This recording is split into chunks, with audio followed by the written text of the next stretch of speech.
Assembly of the 2-step Y from Stowaway steps. Parts include 2 sides, 3 lower front face or back face panels which are identical, 1 upper front face panel identified by the slots for the treads, 1 treaded upper step, and 1 lower treaded step identified by the tabs that insert into the upper face slots. Begin by holding one side panel by the handle. Choose one of the flat panels without slots and insert the tabs into the slots along the back side of the panel, then press down to lock. Choose another of the same face panels and insert the tabs into the next slots along the back side and slide down to lock.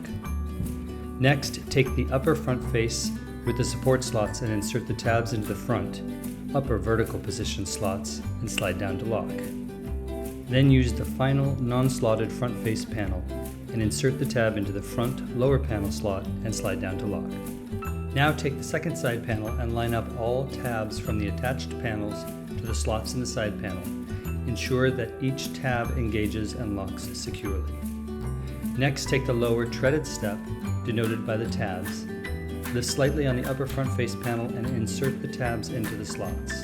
Then press both the upper face panel and the lower step down to lock into place.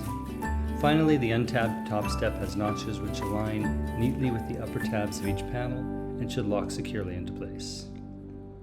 Check that all parts are nested and locked in securely, and be sure to use the provided handles to move the steps while assembled.